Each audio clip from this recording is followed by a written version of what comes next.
Hello दोस्तों, क्या आपने कभी सोचा है कि हमारा ब्रह्मांड कितना विशाल है? इसका अंदाजा आप इसी बात से लगा लीजिए, अगर अभी तक का पूरा ज्ञात ब्रह्मांड एक पृथ्वी के बराबर मान लिया जाए तो हमारी पृथ्वी उस पर एक ऐसा निशान होगी जो परमाणु के पैमाने पर भी इलेक्ट्रॉन की तरह सिर्फ एक संभावना बनकर रह जाए। अब जरा उन टिमटिमाते तारों पर ध्यान दीजिए जो आपको रात के आसमान में दिखाई देते हैं। ये सिर्फ रोशनी के बिंदु नहीं हैं। इनमें से कई तारे हमारे सूरज से भी कई गुना बड़े हैं।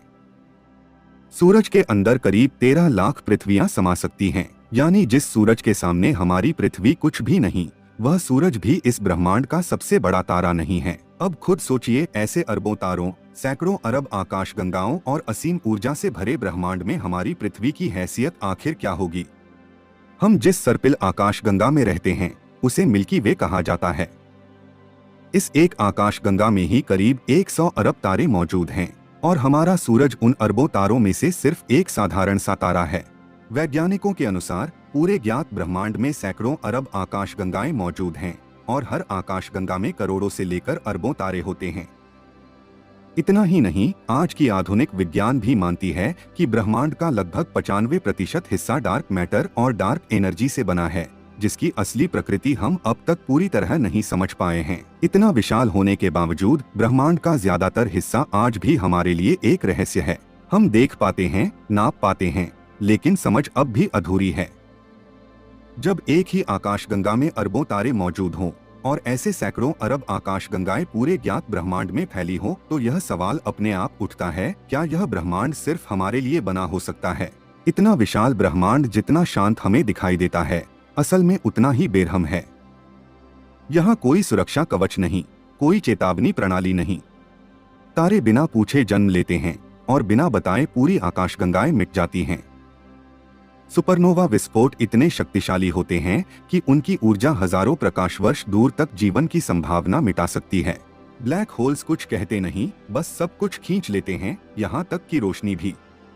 और गामा रे बर्स्ट जैसी घटनाएं अगर जरा सी भी दिशा बदल लें तो किसी पूरे ग्रह के लिए बचने का कोई मौका नहीं छोड़ती। ब्रह्मांड में खतरा हमेशा सामने से नहीं आता, अक्सर वो खामोशी में छुपा होता है। आइंस्टीन के अनुसार जो तारे हम रात में देखते हैं वह वास्तव में उस समय वहां मौजूद नहीं हैं। हम उनके लाखों साल पहले छोड़े गए प्रकाश को देख रहे हैं। आज की तारीख में वह तारा वहां है या नहीं, इसका कोई ठोस प्रमाण नहीं है। सन 1977 में अंतरिक्ष से मिला 72 सेकंड का सिग्नल, जिसे वैज्ञानिकों ने वाओ सिग्नल कहा, आज तक किसी को पता नहीं कि यह कहां से आया था। अब हम वापस अपने सौर मंडल की बात करते हैं। यहाँ भौतिकी के नियम थोड़े अलग ढंग से काम करते हैं। गुरुत्वाकर्षण इसका सबसे साफ उदाहरण है। अगर हम पृथ्वी पर 1.5 फीट कूद सकते हैं तो मंगल पर गुरुत्व कम होने की वजह से करीब 2.5 से 3 फीट तक कूद पाएंगे। लेकिन चंद्रमा पर, जहां गुरुत्व पृथ्वी से 6 गुना कम है, इंसान लगभग 9 से 10 फीट तक कूद सकता है। और बृहस्पति जैसे ग्रह पर गुरुत्व इतना ज्यादा है कि वहां कूदना लगभग नामुमकिन हो जाता है। इसी तरह शनि ग्रह, हमारे सौरमंडल का दूसरा सबसे बड़ा ग्रह, पूरी तरह से गैस से बना होने की वजह से पानी पर तैर सकता है, अगर उसे किसी तरह पानी में रखा जाए। पृथ्वी पर हमारा चुंबकीय क्षेत्र हमें सूरज की खतरनाक किरणों से बचाता है। लेकिन अंतरिक्ष में, वहां कॉस्मिक रेडिएशन और सोलर फ्लेयर्स का राज है। ये किरणें अदृश्य गोलियों की तरह होती हैं जो आपके शरीर को चीरते हुए निकल जाती हैं। एक अंतरिक्ष यात्री को एक दिन में उतना रेडिएशन मिल सकता है जितना कि पृथ्वी पर रहने वाले इंसान को साल भर में 1000 छाती के एक्सरे करवाने पर मिलता है। कैंसर और नर्वस सिस्टम का खराब होना तो बस शुरुआत है। सोचिए, अगर रेत का एक छोटा सा कण आपको 28,000 किलोमीटर प्रति घंटे की रफ्तार से लगे तो क्या होगा?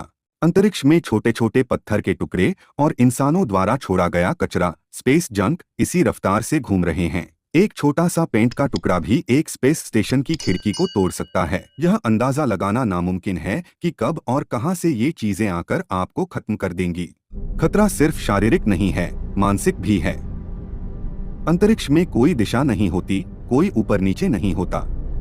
वहां का सन्नाटा इतना गहरा है कि आप अपनी धड़कन तक सुन सकते हैं।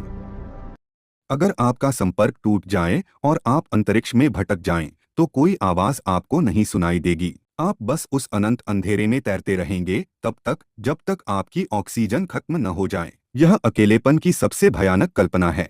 इतने खतरों के बावजूद इंसान की जिज्ञासा उसे हमेशा आगे ले जाती है। हम मंगल पर जाना चाहते हैं, हम सितारों को छूना चाहते हैं, लेकिन हमें यह कभी नहीं भूलना चाहिए कि अंतरिक्ष हमें बुला नहीं रहा है, वह बस वहाँ है, निर्दयी, ठंडा और बेहद खतरनाक। हम खुशकिस्मत हैं कि हमारे पास पृथ्वी जैसा घर है, क्योंकि इस नीले ग्रह के बाहर सिर्फ मौत का सन्नाटा है।